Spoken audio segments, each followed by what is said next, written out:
Hello my YouTube family, कैसे हैं आप लोग। तो आज हम बात करने वाले हैं blood transfusion, introduction and importance of blood transfusion. ठीक है दोस्तों, क्योंकि ये दोस्तों बहुत ही इंपॉर्टेंट है कि मेडिकल स्टूडेंट के लिए, जो कि ये 4th सेमेस्टर में भी हुआ है और 3rd सेमेस्टर में भी है। देखिए दोस्तों, हम अभी फिलहाल ओटी टेक्नीशियन हैं, अभी मेरा बैचलर डिग्री है।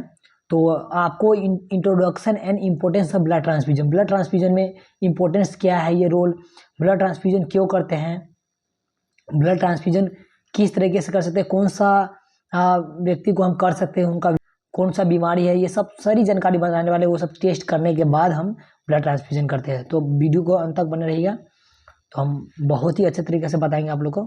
सम time whole blood is transferred and some time blood components are transferred as red blood cells, white blood cells, plasma, clotting factor, platelets.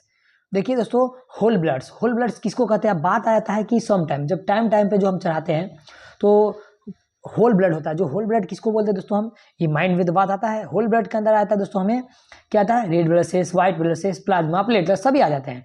Whole blood किसको हम चढ़ाया जाता है, जैसे किसी भी बंदा को एक्सीडेंट हो गया, उसका सारा ब्लड निकल चुका है, तो सारा ब्लड निकल चुका है, तो होल ब्लड के अंदर सारा आता है, तो होल ब्लड उसको चलाया जाएगा। नेक्स्ट जैसे कि आरबीसी, डब्ल्यूबीसी, प्लेटलेट्स, प्लाज्मा, ये सब चलाया जा सकता है। प्रिंसिपल ऑफ ब्लड ट्रांसफ्यूजन किस सिद्धांत पे काम करता है। Blood transfusion must be harmless to donor as well as it must be harmless to the recipient.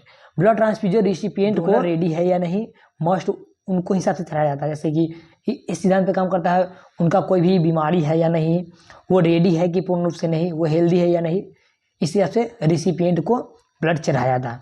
जैसे उनका ब्लड इनको मैच करता है या नहीं, सबसे पहले ये देख लिए, उस हिसाब से चढ़ाया था। सिलेक्शन क्राइटेरिया ऑफ डोनर का सिलेक्शन किया जाता है, जैसे वो किस, जैसे कि उनका कोई बीमारी है नहीं, उनका वेट है कि नहीं, उनका एज है कि नहीं, उनको पास कितना ब्लड है, वो कितना टाइम पहले ब्लड किसी को डोनेट किया था, कितना पहले वो बीमार हो चुका था, मलेरिया। तो ये सब चीज देखकर हम सिलेक्शन करते पेशेंट को। Age should be above 18 years after, ऐसे 18 साल से लेकर 60 ईयर्स, 18 साल से ऊपर होना चाहिए व्यक्ति, और 60 साल से पहले का, उसको हम ब्लड निकाल सकते हैं। Weight should be above 45 kg, 45 kg plus होना चाहिए, नहीं तो उसको रिजेक्ट कर देना चाहिए। 45 kg से प्लस ही को ही ब्लड निकाल सकते हैं। हीमोग्लोबिन शुड बी 12.5 ग्राम, 12.5 ग्राम से ऊपर का जो जिसका ब्लड रहेगा उसको निकाल सकते हैं, या 12 ग्राम को भी निकाल सकते हैं, उससे नीचे हो या 11 ग्राम को, उसको रिजेक्ट कर दिया जाता है। Last blood donation time should be 17 week. अगर 17 वीक किसी को निकाला हुआ हो गया ब्लड, या किसी को डोनेट किया हुआ था, तो 17 वीक के बाद ही हम ब्लड निकाल सकते हैं उनका। ठीक है। रिजेक्शन ऑफ डोनर को रिजेक्ट कब किया जाता है, if donor has any history of viral hepatitis और एड्स, या उनको हेपेटाइटिस या एड्स है तो उनको हम रिजेक्ट कर देंगे, या HIV है किसी को, उनको रिजेक्ट कर देंगे। If donor has history of malaria last 3 month, अगर किसी को मलेरिया हो गया हुआ है, या उनको पहले जनरल मॉक टेस्ट करते हैं, उनको से पूछ लिया क्या आपको किसी भी प्रकार की बीमारी है, तो अगर 3 मंथ से पहले अगर उनको मलेरिया था तो उनको नहीं कर सकते हैं, नहीं निकाल सकते हैं। 3 महीने पहले उसको मलेरिया था तो उनको ब्लड नहीं निकाल सकते हैं। If donor was alcohol drinking in 1 day, अगर जिस दिन हमको ब्लड निकालना है उस दिन अगर वो एल्कोहल का सेवन किया है या किसी तंबाकू का, उनको ब्लड नहीं ले सकते हैं। अब हो गया types of container use for collection of blood. अगर ब्लड को हमको क्या है, जब निकालना है तो किस कंटेनर यानी बैग, जो ब्लड बैग होता है उसको किस में रखा जाता है। ठीक है। Plastic bag of 350 ml in which 49 ml of anticoagulant. जब हम 350 ml ब्लड निकालते हैं, ब्लड बैग होता है, उसमें कितना रहना चाहिए, 49 ml रहना चाहिए एंटीकोगुलेंट। एंटीकोगुलेंट मतलब क्या होता है दोस्तों, जो ब्लड को नहीं जमने देता है। ठीक है। Plastic bag 450 ml in which present 63 ml of anticoagulant. जब 450 ml का ब्लड बैग होता है, उसमें कितना होना चाहिए एंटीकोगुलेंट, 63 ml एंटीकोगुलेंट होना चाहिए। ओके। अब नेक्स्ट होता है anticoagulants which use for collection. Anticoagulant की कलेक्शन करने के लिए जो जमने वाला नहीं होता उनको लिए क्या निर्धारित किया जाता है देखेंगे हम। सीपीडी हो गया, एसीडी हो गया, सीपीडीए हो गया, इनका फुल फॉर्म क्या होता है सीपीडी का? Citrate phosphate dextrose. It is compulsory use in blood bank. Blood bank में ये रहना बहुत जरूरी है, जो हमें जमने में नहीं काम आता है। ACD, acid citrate dextrose is also use in blood bank. Blood bank में ये सब होना बहुत जरूरी है। सीपीडीए का फुल फॉर्म क्या है? सिट्रेट फॉस्फेट डेक्सट्रोज एडिनिन, ये सब होना बहुत जरूरी है। Blood transfer reaction, blood transfer करते समय क्या क्या रिएक्शन हमें आता है वो भी बिल्कुल ध्यान देना। ब्लड ट्रांसफ्यूजन करते समय क्या क्या रिएक्शन आता है। ओके दोस्तों, क्या रिएक्शन आ सकता है देखिए दोस्तों, allergy reaction. Sometimes some person develop allergy reaction in include age. चलिए दोस्तों स्टार्ट करते हैं। Introduction of blood transfusion.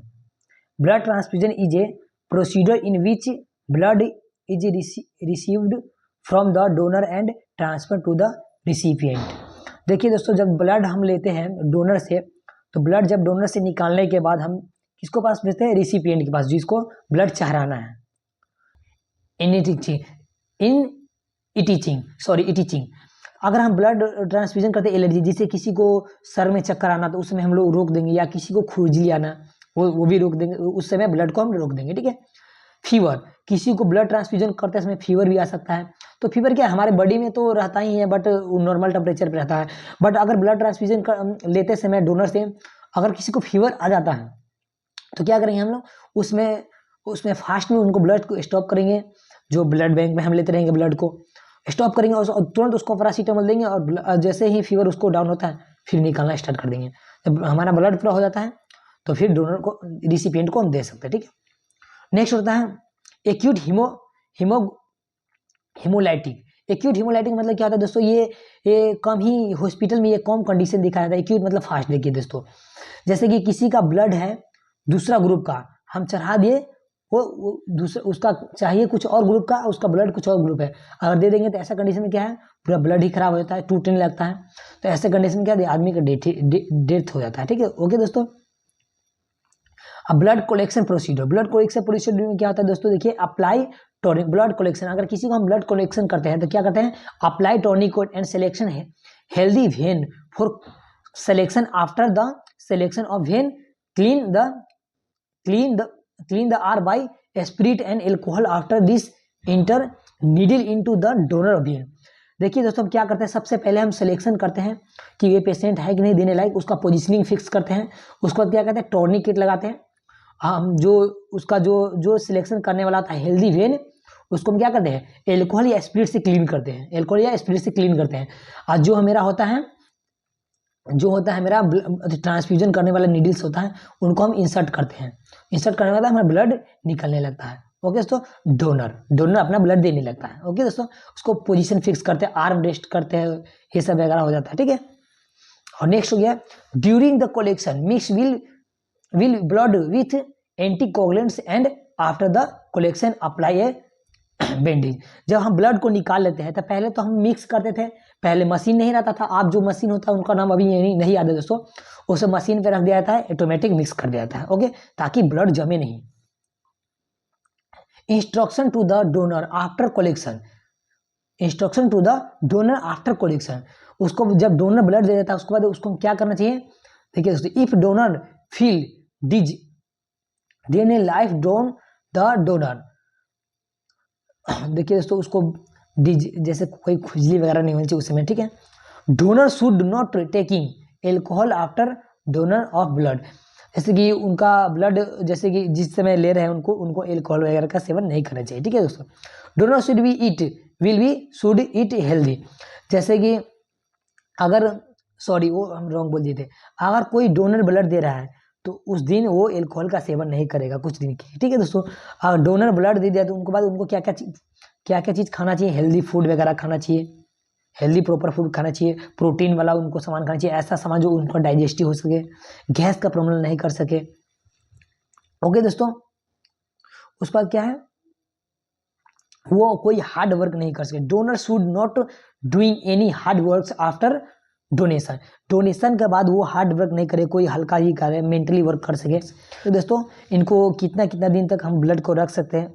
देखिए होल ब्लड जो जिसमें हमको white blood cell, red blood cell, platelets, plasma सभी आता है, उसमें 1 to 6 degree Celsius for 21 to 35 day, हमको 1 से 6 डिग्री सेल्सियस पे रखेंगे और 21 से 35 दिन तक हम लोग रख सकते हैं। रेड ब्लड सेल्स को हम लोग 1 to 6 डिग्री फॉर 40 डेज, मतलब 1 से 6 डिग्री सेल्सियस पे रखेंगे और 42 दिन तक हम लोग रख सकते हैं, ठीक है, ओके।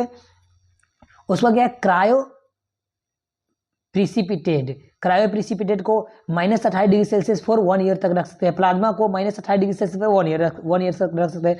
प्लेटलेट को हम लोग कब रख सकते हैं, 20 से 24 डिग्री सेल्सियस पे फॉर 5 डेज तक रख सकते हैं। तो अब हम ब्लड ट्रांसफ्यूजन, इंपॉर्टेंस और ब्लड ट्रांसफ्यूजन खत्म हो चुका है। कैसा लगा मेरा वीडियो?